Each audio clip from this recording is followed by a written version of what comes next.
Thanks for tuning in. Ham Talk Live will be on the air shortly. Please stand by.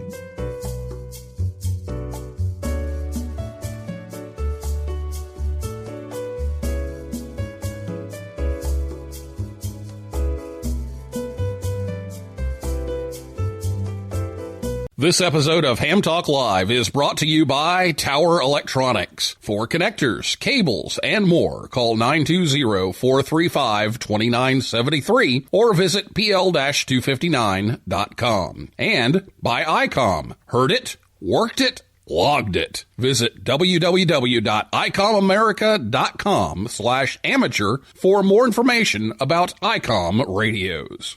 It's Ham Radio.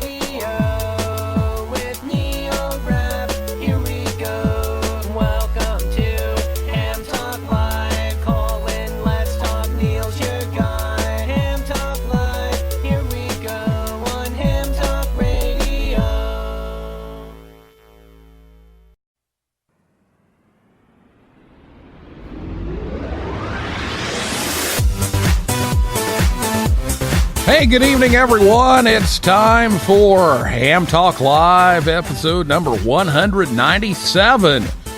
Big changes coming to the National Contest Journal, recorded live on Thursday, January 23rd, 2020. I'm your host, Neil Rapp, WB9VPG. Thanks for tuning in to this episode of Ham Talk Live. Tonight, we're joined by my good friend, Dr. Scott Wright, K0MD, the editor of the National Contest Journal, and we'll take your calls live in just a few minutes. Last week, Michael Cawley, W4MCA, was here to talk about the Orlando Hamcation. If you missed that, you can listen anytime at hamtalklive.com or your favorite podcast app or YouTube, or catch the rebroadcast on WTWW 5085 AM, Saturday evenings at about 6:30 p.m. Eastern Time. Well, this is episode 197, and 200 will be here before you know it. Looks like that's going to land on February 20th. So be sure to tune in that night. We're going to have some giveaways. In fact, I just got a box from ICOM today. So we've got some giveaways planned from ICOM. Going to pick up some prizes from Tower Electronics this weekend over at Collinsville at Winterfest. And LDG Electronics is sending a tuner. So we're going to give away several things. And so you need to listen live and call in and win. So February 20th, keep that on your calendar, and maybe you too can win. So get your questions ready to go. If you're listening to us live on Thursday night, you'll have a chance to give us a call. After we talk to Scott for a little while, we'll announce the phone number once again to call, and that number will be 812-638-4261. That's 812-NET-HAM1. You can also send your question via Twitter. The Twitter handle is at Ham Talk Live. I'll be checking that throughout the evening. And, of course, if you're on Spreaker, you can type into the comments there. That'll pop up on the screen as well. So, again, keep that number handy, 812-638-4261, and you can give us a call. So I'll be back with Scott right after this word from Tower Electronics right here on Ham Talk Live. Thank you for a lovely dinner. Aren't you going to ask me in to solder some PL259s? Well, I do have some from Tower Electronics. How can I refuse? Consider the sophisticated quality of PL259s from Tower Electronics. From soldering supplies to adapters, connectors to cables, and all types of connectors, Tower Electronics has the parts you're looking for. Well? Just one more connector? You know I love your PL259s. Then by all means, take some with you. Don't be caught without PL259s. Visit Tower Electronics at a Hamfest near you, or visit them online anytime at pl-259.com, or call 920-435-2973. They also have ham sticks, mobile antennas, and meters too. See the whole catalog. Go to pl-259.com. Tower Electronics, the ham's dime store since 1978. This portion of the show sponsored by our mystery sponsor, a product so good they are paying us not to advertise it on this program. You're listening to Ham Talk Live with Neil Rapp.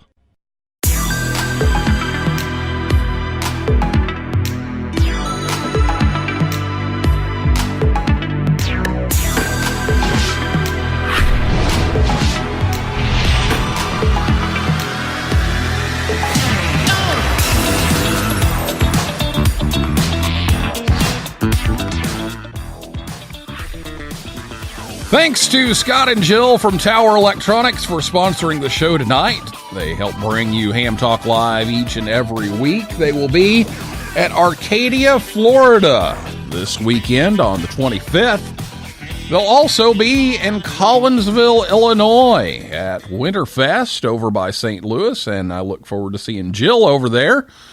So I'll be over there doing some Youth on the Air promotion, and we'll be giving a couple of little lightning talks, and then Sterling N0SSC and I will be conducting the youth forum at noon over there. So if you get a chance, stop by, and stop by Tower Electronics. And of course, they'll be at Hamcation as well, February 7th, 8th, and 9th. But you can visit them anytime at pl-259.com. Joining me tonight is Dr. Scott Wright, K0MD. He is the editor of the National Contest Journal from Rochester, Minnesota. Scott works for the Mayo Clinic teaching cardiology, which often takes him abroad, where his ham radio habit can go with him. Scott is an excellent contester and has been on several DXpeditions, and we met when we were kids in Louisville, Kentucky, taking a test in front of the FCC examiners. So he's in his third year now as the editor of NCJ and has added some great content to the bi-monthly publication from ARRL. And we're going to talk about some new things that are coming to NCJ yet this year. And he is a graduate of the University of Kentucky. So Scott, before I let you talk, we have to play the UK fight song. So here we go. Except I'll probably get nailed for a copyright violation because it's probably a violation. But Scott, welcome back to Ham Talk Live. Thank you, Neil. It's a pleasure. Should we do the Cats cheer? I don't remember that. You know, the C-A-T-S, cats. Well, this year the season is not as exciting as it could be because of the way the team's playing. They're doing okay, but I'm afraid Coach Cal may have, shall we say, a health incident if they continue to play. He may need your cardiology services. Is that what you're saying? He may need someone's services. But, you know, it's always a bad year for Kentucky fans unless the Wildcats are in the Final Four. I hate to say it, but that's sort of the expectation. True. You know, you're what, number 18 in the country, and won most of your games, and it's a bad year. Yeah, exactly. When we get to Sweet 16, it's a dismal season. Oh, but, so true. Great to be on with you. Congratulations on coming close to the 200th episode. I'm looking forward to that show. I'm hoping I can win a PL 259 from Tower Electronics, but I know those will be in high demand. And I do remember those days before the FCC examiner in Louisville. Those were scary times, but we got through that. And as they say, a lot of water has gone down the Ohio River since that time. That is true. And, Jerry Freebo turned out to be a really good friend. But at the time, he was one of the scariest people I think I ever met. He was that examiner, and I mean, he didn't crack a smile. No, they were all serious. They were the G-men of those days. But let's just say that one of the great changes in ham radio is the volunteer examiner program. Yes, most definitely. Well, we've got you here tonight to talk about NCJ, so we'll get to that. So how's NCJ going? This is what, year 3 for you? Year 3. It's going by quickly in some respects. It's been a fun project. The journal's going well. We have a reasonably solid subscriber base of almost 2,000 paid subscriptions. The subscriber base falls every year by 10 to 30 subscribers, unfortunately, as contesters fail to renew, largely because they become silent keys or they go QRT in the nursing home. I'm really pleased with the last several years, Neil. You and others have enriched the content dramatically. We made an intentional focus when I became editor to bring you on board as the contributing editor for Next Gen Contesters. That's had a real impact. We've had a number of Next Gen Contesters on the cover, and we'll continue to promote new contesters, whether they be new at age 12 or new at age 82. We'll welcome all new ones. The journal's got some new features as well. We have sort of new technology now with Ned Stearns that's started earlier last year, and Ned's doing a marvelous job. He followed on the steps of Mark Aker, K6 UFO, who did remote contesting for about a year and then decided that he'd really written all that he could and wanted to take a break and just go back to managing the RTTY Sprint, the NAQP RTTY full time. So he's doing that.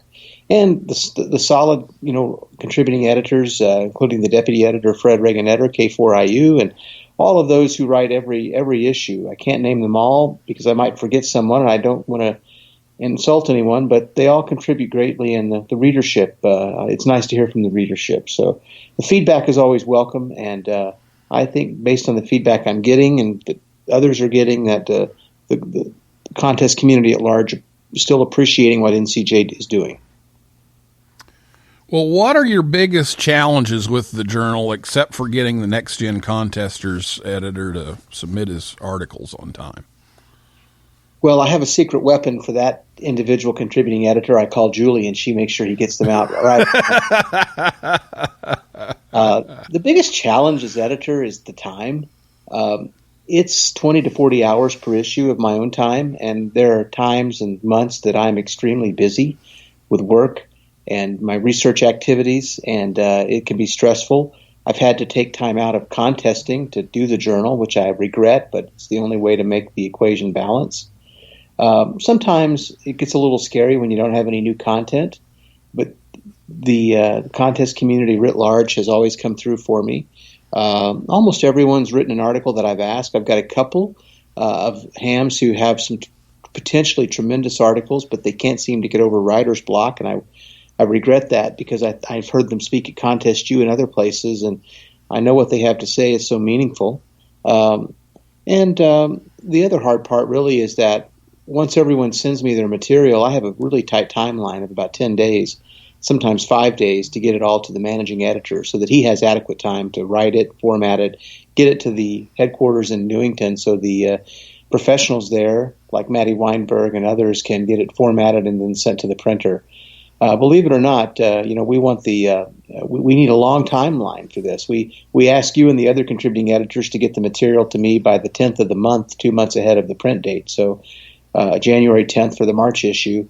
And Rick Lindquist will finish his editing probably around the end of the month, and then the formatting editors in Newington really have about 5 or 10 days at most to finish it all up. So they're constantly laying it out, working on it. Many times they will contact us and say, we're 5 pages over, who can we cut? And then, of course, that leads to some disappointed feelings by the writers, but they've been good sports and understand. And we've had plenty of content generally. And, for example, the March issue had 70% of its content already created by overflow from January. But the May journal doesn't have any content. So if you're out there and you want to write an article for NCJ and be published in the world's premier radio sport journal, send your ideas to me or to K4IU, and we'll vet them and get back to you and help you get an article together. That's been the hard part and the tough part, I think, the biggest challenges. Yeah, so we just finished up, or I just finished up the March contribution, and I know you've got a few of those kind of coming in here, but I was just thinking the next one is May. That's Dayton. Right, and it's due in March, right before your spring break. Yeah, so, here we are in January, and we're already thinking, okay, we got to write an article that's going to come out right before Hamvention. So, yes, that lead time is it creeps up on you. It sure does. Really does.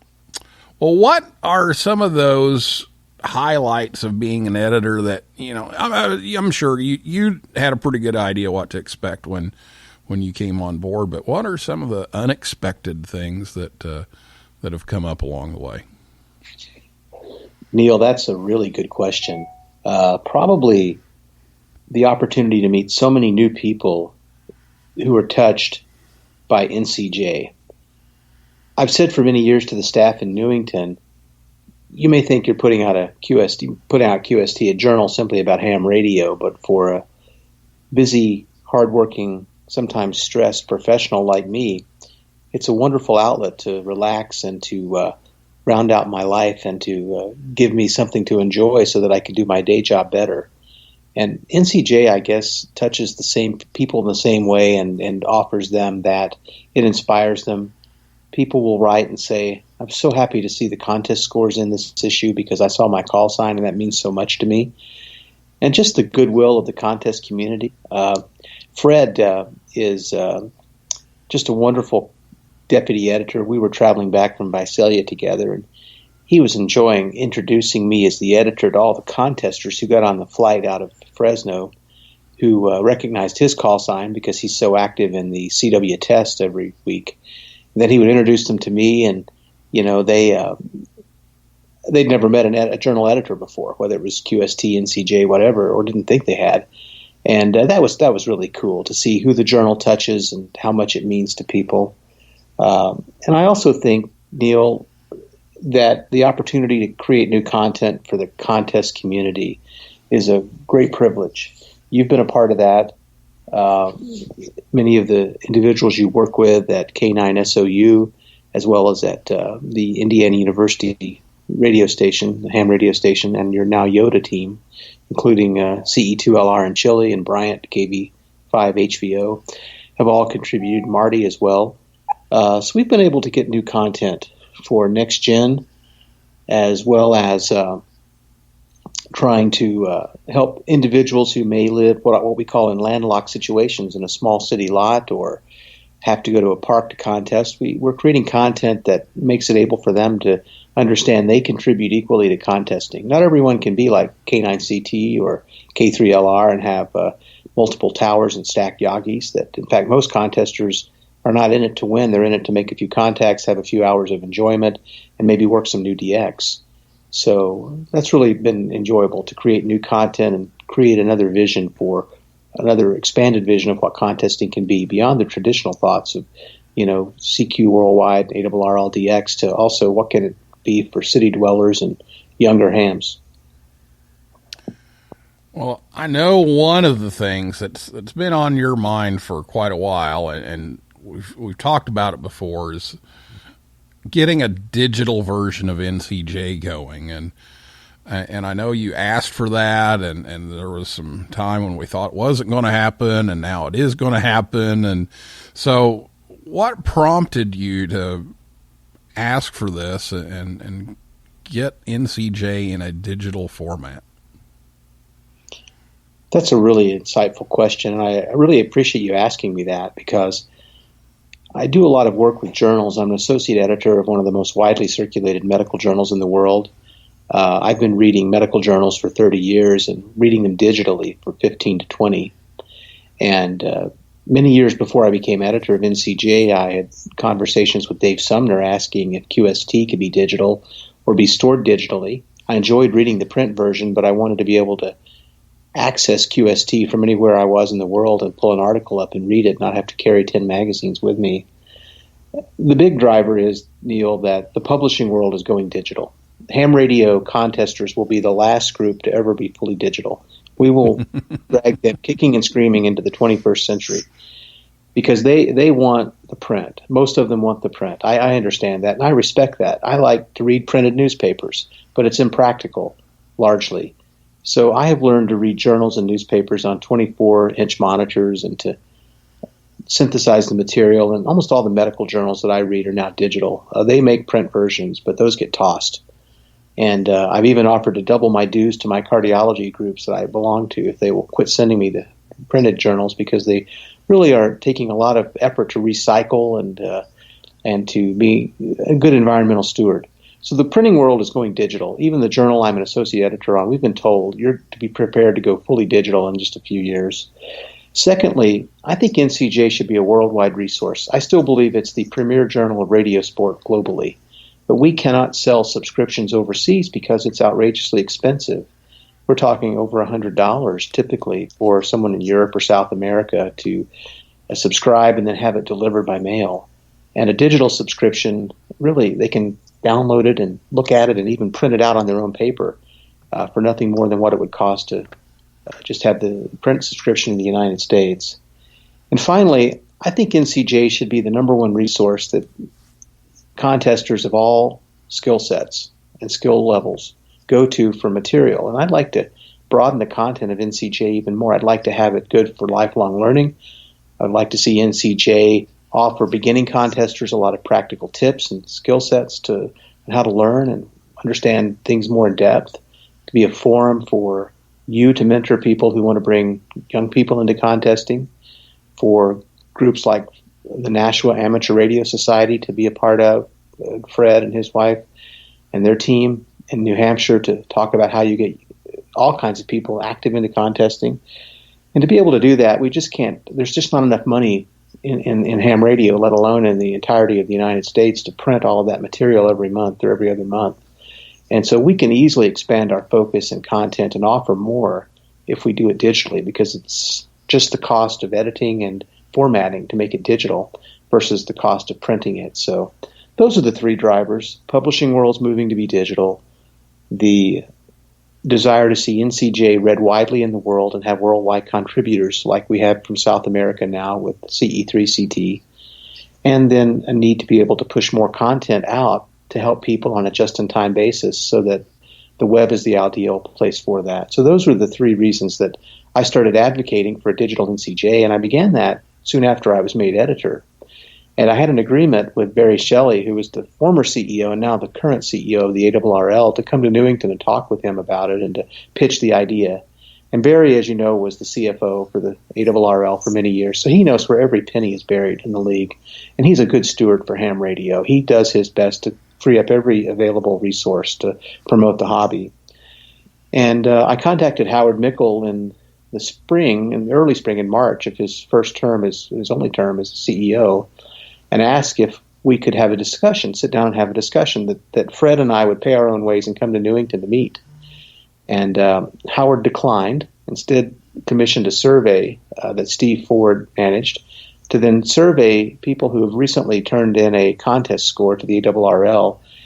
And based upon the survey results, Howard felt there was not a business case for a digital NCJ, so he turned us down in the spring of last year.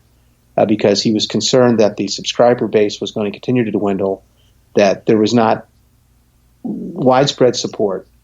It was about 50-50, frankly. It was 45 in favor, 55 said they would not pay extra, 45% said they would pay for a digital version.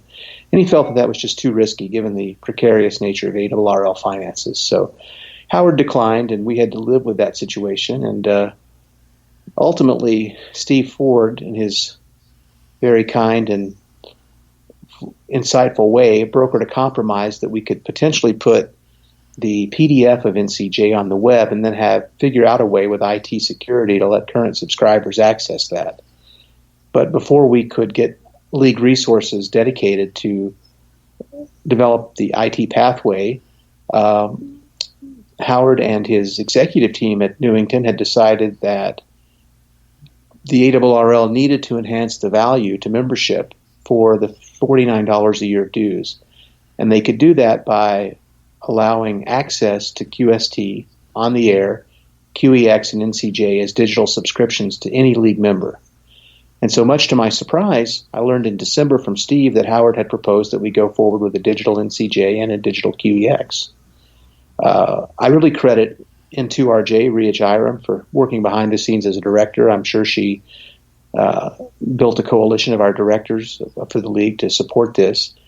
And I think just time and common sense prevailed, and they finally saw the value equation of this. And I credit the staff at Newington with making the case successfully with Howard that I was unable to make on email. Well, we're looking forward to that happening.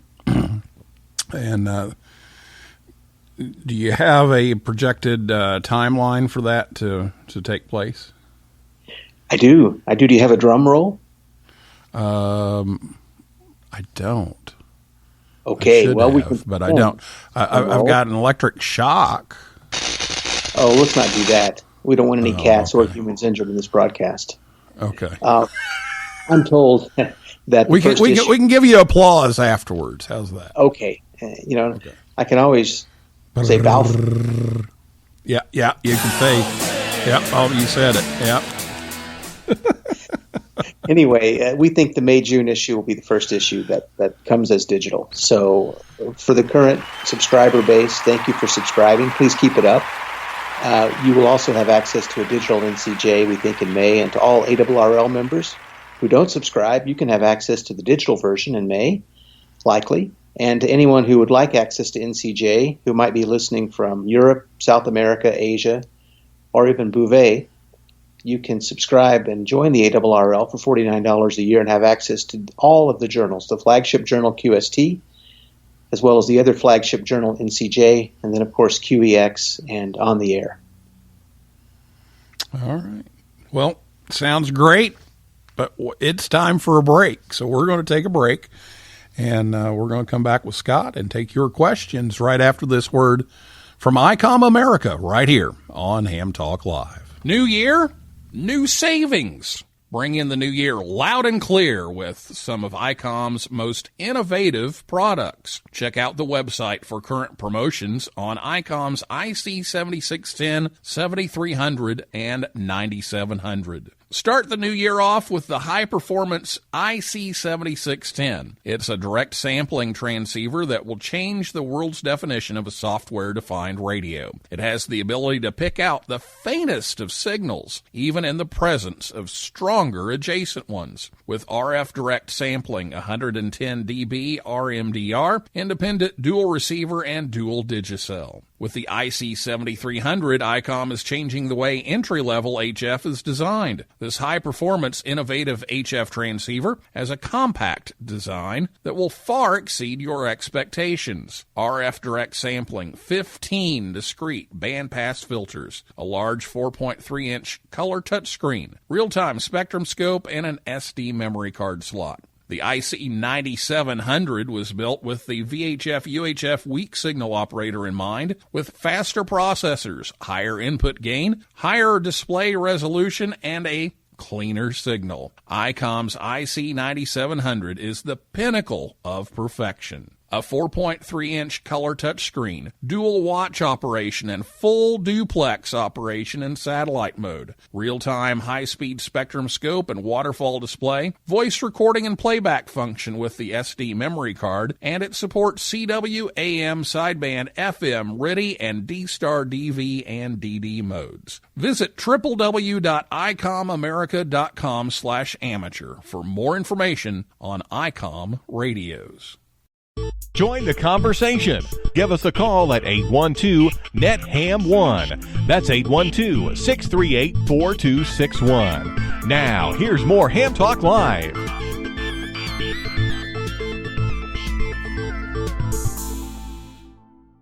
Ham Talk Live with Neil Rapp.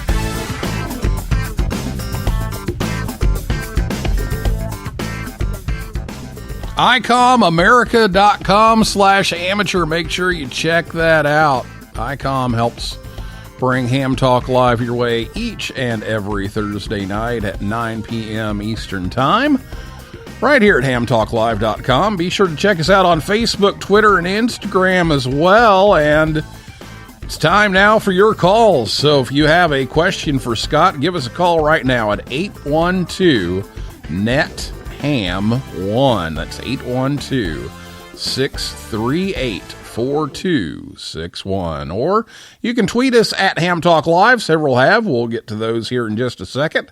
And if you're listening to us on WTWW or on the podcast version, you won't be able to reach us because we're live on Thursday night. So afraid you won't be able to reach us on the phone here. But again, the number 812-638-4261. Have several tweets here. First of all, John N0JSD says, can't wait to hear what Scott and Neil got in store for this episode. And tomorrow is my birthday.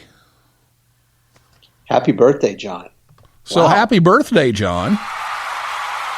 Look forward to working in the next CW contest, John. We need you on the air. I heard you had a little rig trouble with the Yoda event. Hopefully that's gotten fixed. Yeah, we were hoping he'd get in on Yoda month, but had some rig trouble. But hopefully he'll be on for the next one. Let's see. We also have some tweets from Jim K5ND. Says kudos to some guy named Neil. On Next Gen Contesters and Scott's wisdom in adding me into the editorial mix. So, wow. Okay. Well, thank you, Hi, Jim.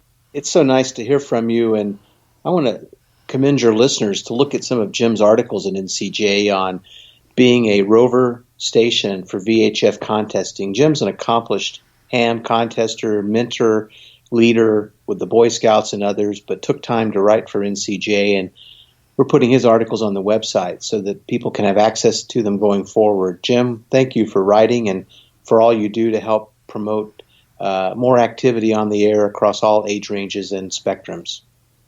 Absolutely. Jim's got an incredible rover setup, and it's impressive. And I started asking him questions the other day. I'm like, okay, I got to do something.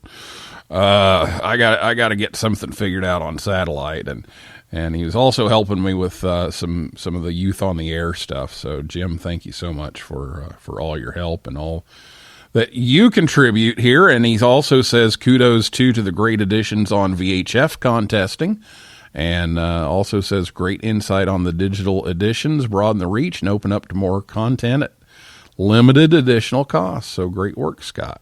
So, good job. And I appreciate Jim saying that, and I want to commend my deputy editor, Fred Reganetter, K4IU, for bringing the message to me from the Huntsville Hamfest group in particular, who thanked us for adding some additional VHF material and said they wanted to see more. So we have intentionally covered VHF contesting more in NCJ in the last year or two than probably the last 20 years saw, because we have been missing a real opportunity to include a large segment of contesters. And we're going to continue to emphasize VHF contesting. And Jim, if you have some suggestions for potential articles by colleagues and friends, please send them to me, because May and June's really a perfect time to put in some more articles about how to get on for the June VHF contest. So, and if any of your listeners, Neil, have thoughts or ideas, please contact me, K0 Mike Delta at ARRL.net.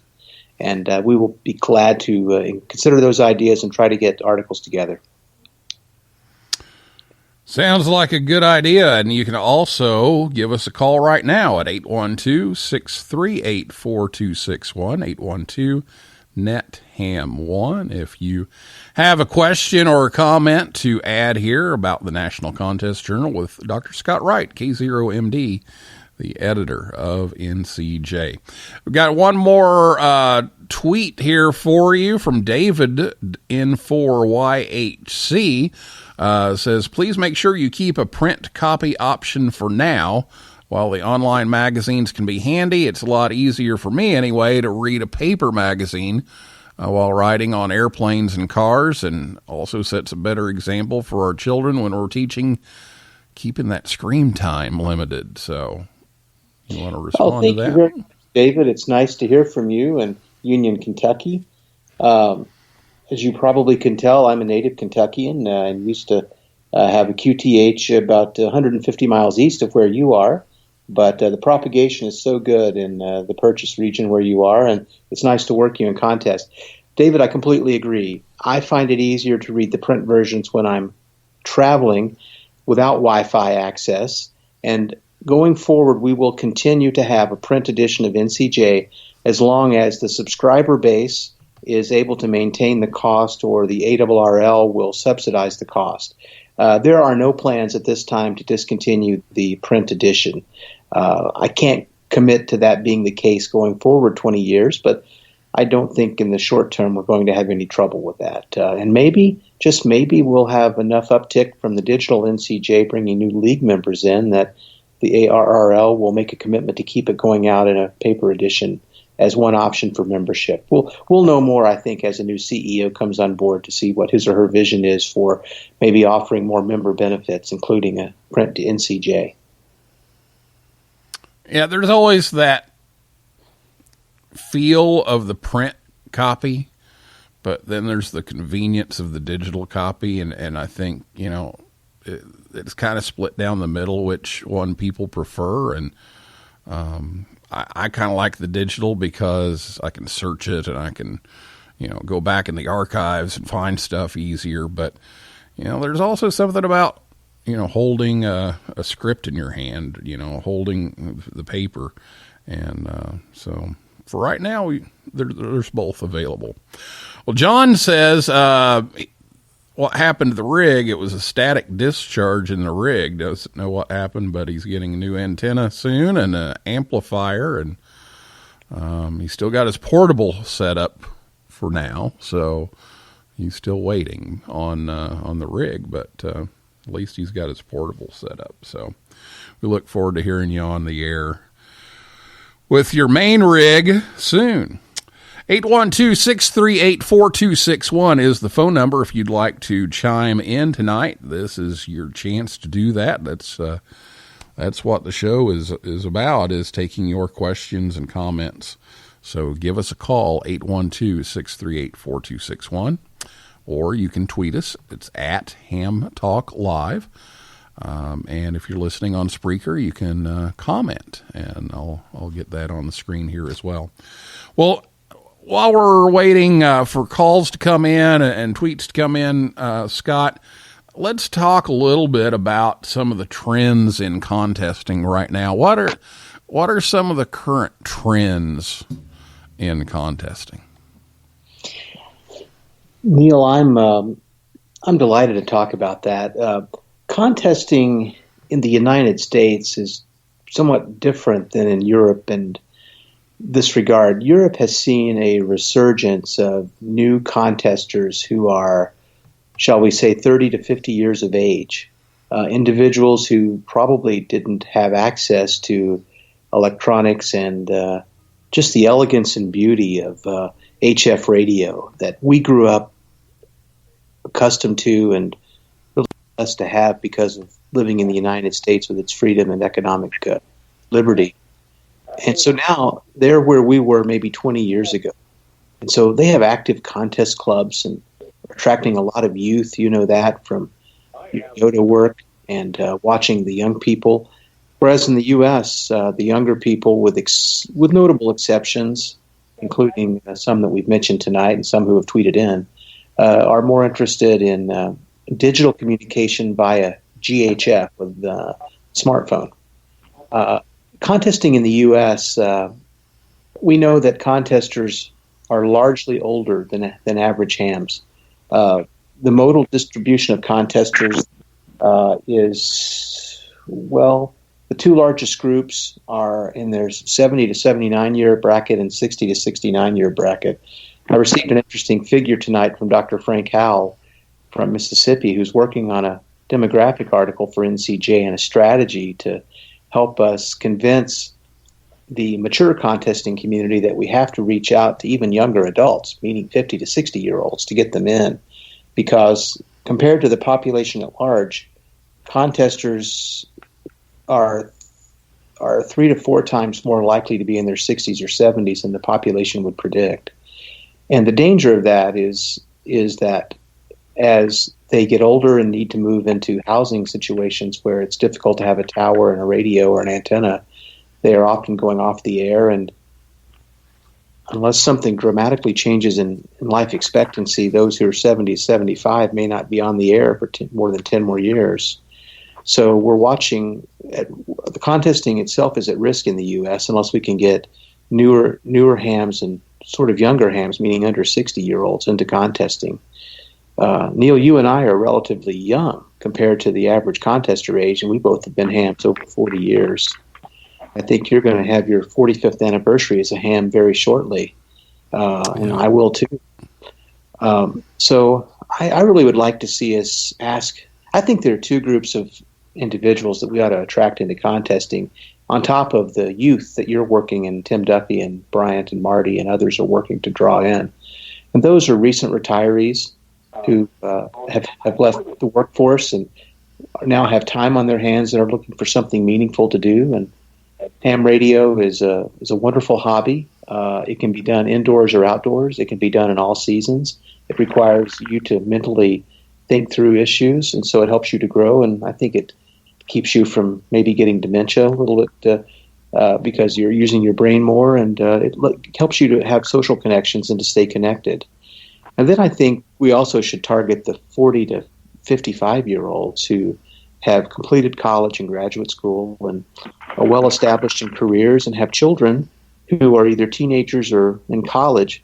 And it's really a well-known fact that once children hit the teenage years, they suddenly stop talking to their parents and they start going to communication with their classmates via Instagram and WhatsApp and Snapchat and all of those wonderful tools. But the face-to-face conversations go away, and most spouses need their other spouse to take a break periodically from having conversations constantly, and probably wouldn't mind if they were on CW or sideband or RTTY or FT8 a few hours a week. And so I think there are a lot of people your age, my age, even Fred's age, who would always wanted to be ham operator but never had time or energy, and now they have time and resources. They just don't know how. And I think we should take Ward Silver's advice and have some open houses and invite friends over for a tour of the shack and reintroduce them to ham radio. It's not the way it was, Neil, when we were young. The radios are largely solid state now. I don't have to load and dip my HW101 anymore. And some people like Fred can even copy signals below the noise with FT8. I haven't graduated to that degree of sophistication. I'm still a CW, RTTY, and sideband operator. But it's contesting in some respects has never seen days as good as they are now. Technology has made receivers and transmitters and antennas better than ever. So you can talk further with less power on a smaller antenna or on a smaller lot, shall we say, using something like the new stepper beams that look like a butterfly, or you can put up wires and trees as K4IU does and talk around the world on all the bands. So you don't have to have rotating tower like I have to be successful as a contester. You can get by with a tree and a wire, or we have a ham operator in town, Mark Kelm, who puts up a temporary loop and can make a lot of contacts, digital and sideband, has a wonderful fun time contesting. I think Mark would be a wonderful NCJ or QST story, because he's a gentleman who retired from the professional printing world as a business executive from a local newspaper, and then picked up ham radio as a hobby and really enjoys it. And he makes time for everything, and ham radio fits into that time. And there used to be a poster, right, that said ham radio is not a hobby, it's a way of life, and we need to break that myth. It really is a hobby. It's not a way of life for most people.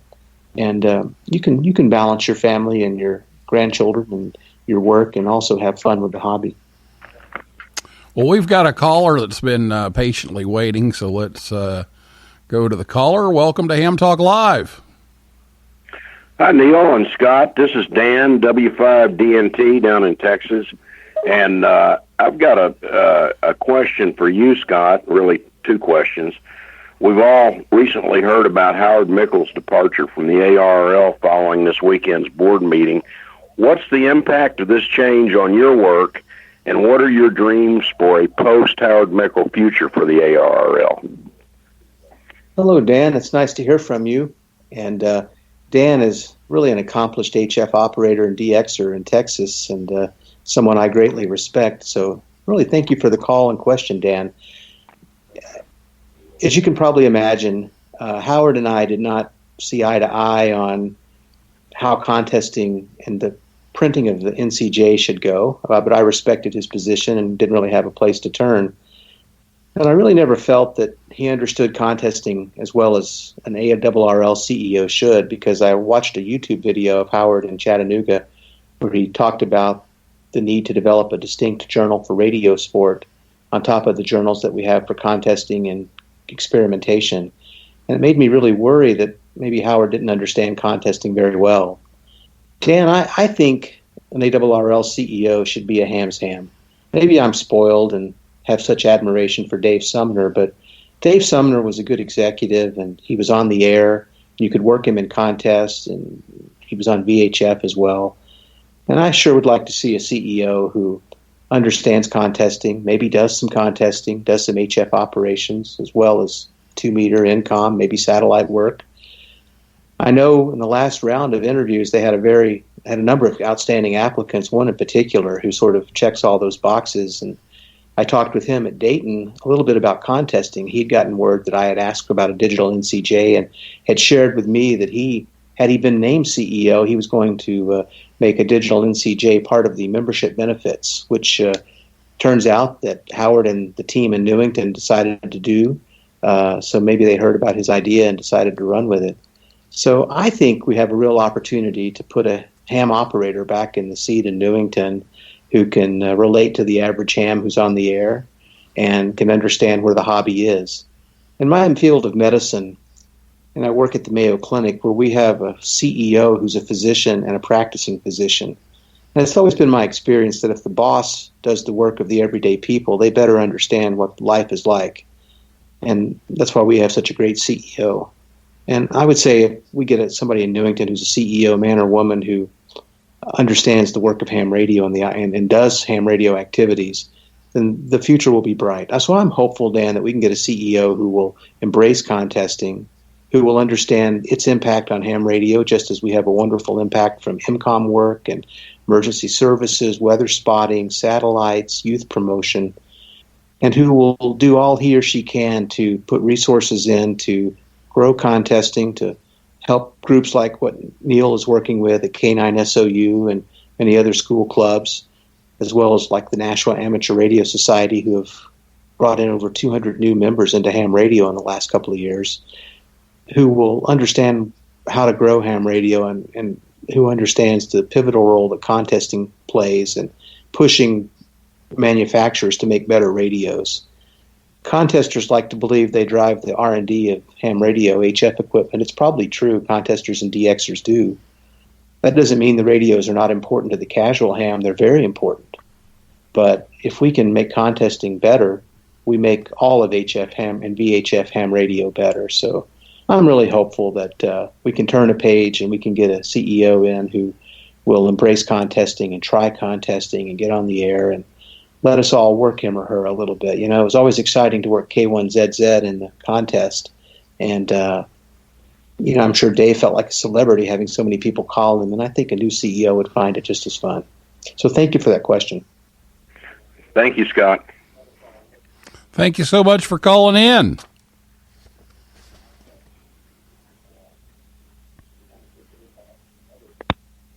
All right. Well, Scott, I think we're about out of time tonight, but any final thoughts here before we go?